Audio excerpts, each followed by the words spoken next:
Welcome to ATrack 3.0. This brief video will help you get up to speed by showing you how to log in for the first time and then how to begin using ATrack as a preceptor. The first thing you want to do is go to atrackonline.com and you will be greeted by this screen. To log in for the first time, and actually any time after that, you will click the login button here at the top right. But for the first time, since you don't have a password, you'll want to click on the Forgot Your Password button right here. And you'll do this not just the first time, but any time you might forget your password.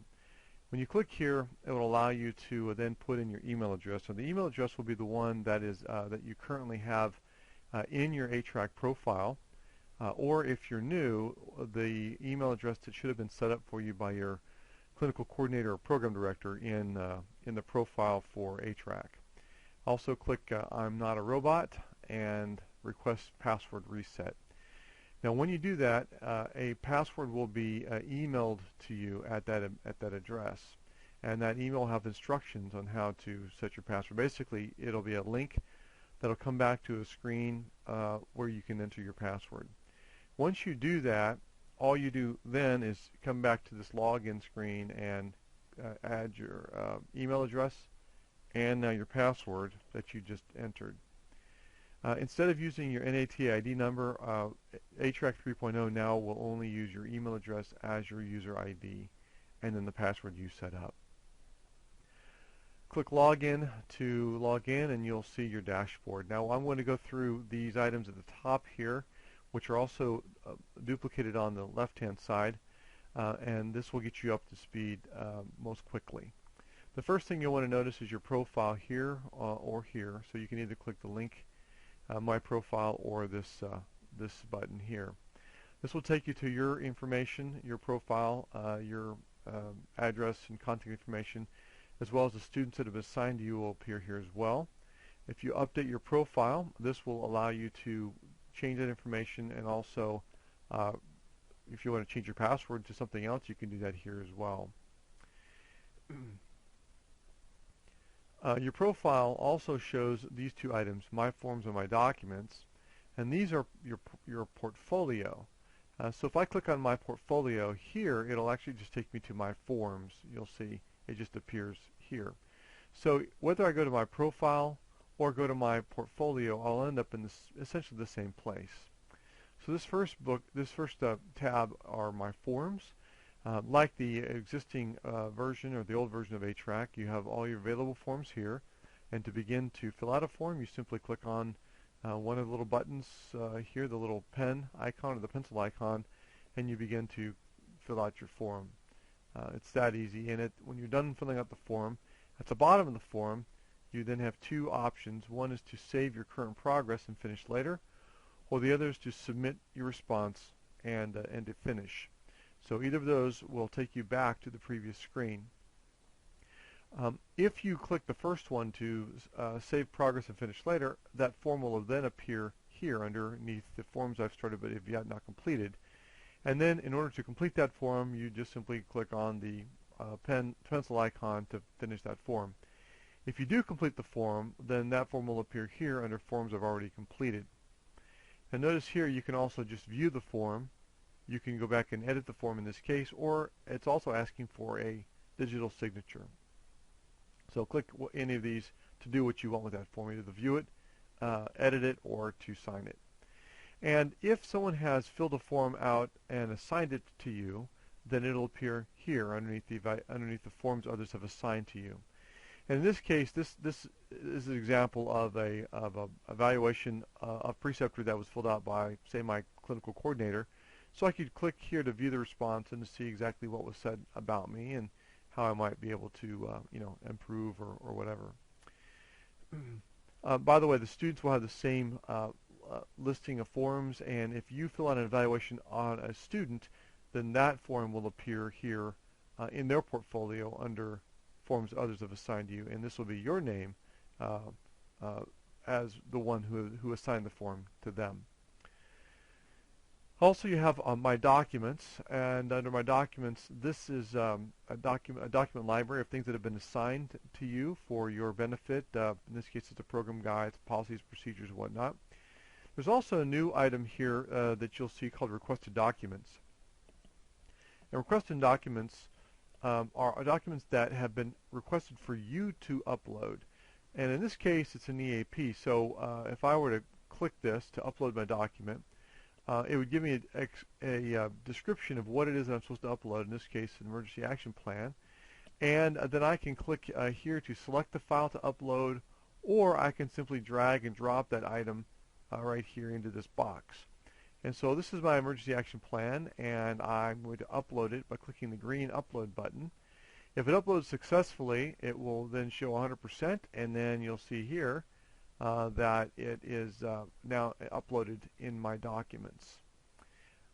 Now this request is persistent, meaning that if for whatever reason, say I delete this document, then it will go back and say I still need to upload that document. So this is my reminder that this document needs to be uploaded, and this is typically used for students, particularly for students that for their items like their background checks or their CPR card or immunization records and the like. So we've seen forms and documents here. Let's go back to the dashboard and move on to looking at my students. Now these are the students that will be assigned to you or assigned to you through your clinical assignments. And to view a student's information, you simply can click on this icon to expand it down. You see her picture, you'll see information, her contact address. Also see the hours that she's accumulated, as well as the overall score or progress through the competencies and proficiencies. And to view a little more detail of her profile, you can click the blue View Profile button here, or this little icon, the eyeball icon over here. Either one, if I click those, I will now see some more items, her hour logs as well as her scores, and then her forms and documents as well. So if I click on hours here, I will see now a list of the hours that she's accumulated, all the hours throughout her program. I'm going to put in a date range here, so I'm going to see, for instance, from June and July, the hours that she's logged in her clinical experience courses. And so, for instance, here I've got, these are in chronological order. I think they're starting with June and moving all the way up through the end of July.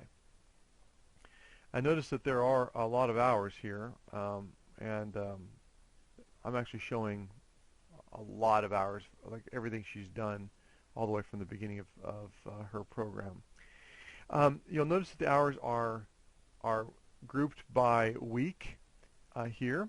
And I can then begin to sort these down. So let's just say I wanted to see hours just for the months of June and July. So I'll actually put in June here and go through the end of July here. And so now I'm actually looking at all the hours that she's logged just in June and the end of July. So in this case,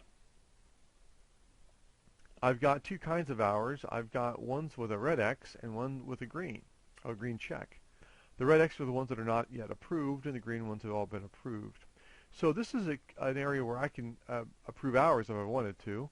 I could then just show me all the hours that are not approved, and what it'll do is it'll load up those hours that have not yet been approved and show them to me grouped by week.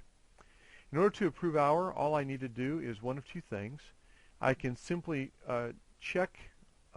click this red X, and it'll actually turn into a green check, and now that hour is considered approved. I can also reverse it and unapprove that hour as well. Now say I wanted to approve all these hours at one time, I would click the little box up top here, and notice it'll automatically check all the boxes down. And in order for me to approve those, now I just click this little green arrow, this green check oval, and it will then automatically approve all of those in one fell swoop. Now I'm only approving the hours for Amanda at this point because I've gone into her profile to look at her hours. There's another way of doing this, which might be a little bit easier for you.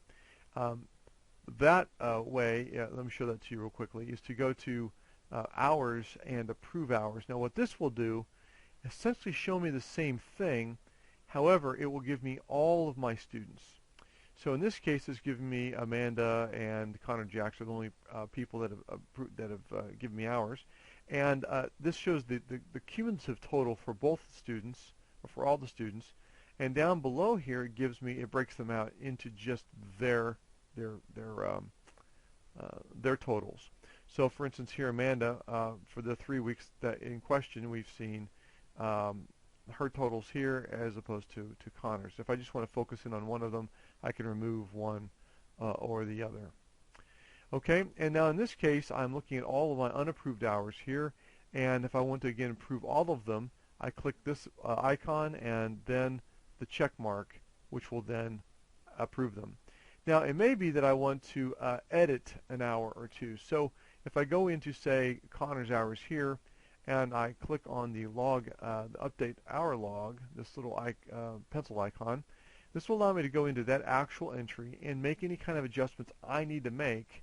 For instance, maybe they didn't pick the right things, or perhaps their time is off. So maybe I know that for a fact that he left at 5:30 instead of 5:10.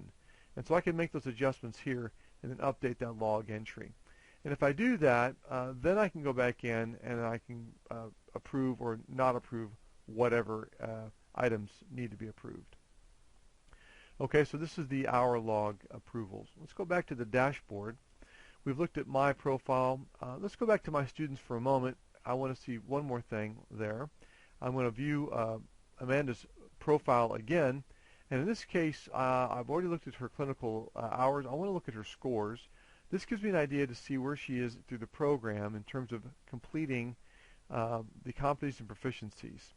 In this case, you can see, for instance, AC1, she's had 8 attempts, and some of them were good and some of them were not so good. Of course, this is all kind of demo data, but I want to just show you that you can have unlimited attempts for each one of these items.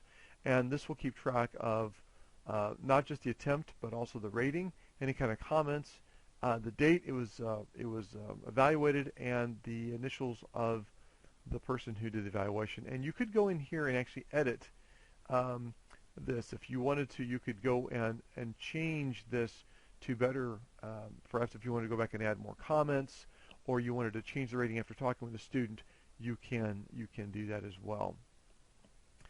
Okay, so we are looking at scores here, and then it also shows the forms that she has been assigned to her, as well as the documents that are assigned to her as well. And this may be helpful if you're trying to see some of the documents. For instance, if you need to see their immunization records, for instance, before they come to your clinic or whatever, then they will have uploaded those into this area, and then you could look at that immunization record for this student.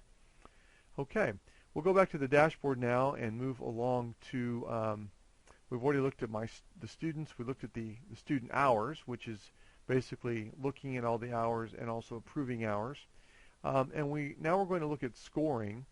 When we click on scores, this is where we actually create the score or the rating for that student, where we assign that rating to them. So I'll select a student that might be in my class. For instance, we're talking, how about Connor? And I know that Connor, say for instance, is in my kinesiology 20102 class. And so this will show all of the items, all of the competencies and proficiencies that are associated with that class. So I'm going to move down here, for instance, to I know that there's a CIP1 here that I'm going to look at. And he has been rated on this before, but I choose this one because it also has some scenarios that are associated with that particular CIP. You can, your program director or clinical coordinator, maybe in conjunction with the preceptors, can create a list of scenarios for each of these items that then you can use for evaluation purposes. So I'm going to give him a rating. Now this rating is a scale that would be created by your program. If you already have a rating, you know what that is. If not, one will be created for you that you can use for rating all of the competencies and proficiencies that you'll evaluate. So we'll click on proficient, and perhaps we used an improper nutrition scenario that I know about, that I've been given to give to the students, and I can put whatever kind of comments I want, telling the students about their performance, maybe next times, or should haves, or maybe some kudos for their performance. And then I would then, this defaults to today's date, but if you want, you could say, well, I actually evaluated them on, Tuesday or whatever. You'll also notice that there are some curriculum items here, some methodologies that will appear. And if these are a part of the actual proficiency, then they will appear here, and you can then use this as a guide to help for the evaluation and teaching of that item. Once you've created this rating, then basically go to the bottom and click Submit Scores. And when you do that, then the score will be submitted for that student. Let's go back to the dashboard, and we'll look at the Matrix button here. This shows the competencies and proficiencies associated with the courses that are taught. Probably the most interesting thing for you would be this little button here, the View Matrix by Course. Here you can choose the courses that you are teaching, and this will give you a list of all the competencies and proficiencies that are associated with that particular course. So it allows you to see what is to be instructed and or evaluated from among these competencies. And the students have access to this as well, so they know what they would be evaluated on, and of course these are the things that you would be teaching and evaluating as well, and this becomes part of the syllabus. I also want to show you the managed sites. This allows you to see the sites and locations. You'll be probably at one of those sites or locations. It might be yours, your clinic, your high school, another university, or some other place. And so the sites are the places that have the affiliation agreements signed with the university. Or it could be the university itself. So in the case of ATrack University here, I'll look at the site. This is basically where a lot of my clinical education is going to take place because it's my university. I'll have documents here. I have a document library that has specific documents related to my site. I can also have specific documents that are requested from me. So if, say I'm a clinic and I want to fill out an affiliation agreement so that I can have this relationship with the university, well, that might be here under requested documents, and I'll fill that out and then submit it here in ATrack. Now, in addition to the sites, I also have locations. Now, locations will be the physical locations on that site where the clinical education will be taking place. Now, it may be that a site doesn't have a location because the site is a location, but in the case of, say, a university or a hospital, it may be that you have multiple locations that are being used. So each of these locations will also have their own their own profile. They'll have a map, they'll have documents, and their own requested documents as well. So this just helps to keep track of sites and locations and the associated documentation that might be needed for those places. Last, I want to show you this help button. If you click here and you have any questions or things are not working for you, you can click the Context Campus Support. You simply put what's going on, just type it in here and hit send, and this will go to either your clinical coordinator or your program director at the university, and if they have any issues or problems that they can't help you with, then they'll contact NATA ATrack directly, and we'll help them resolve that as quickly as possible. Well, this has been a pretty quick tour of ATrack 3.0, but you pretty much know all you need to get started using it, and we hope it's a useful tool as you help to guide and instruct the next generation of athletic trainers. Thank you for watching.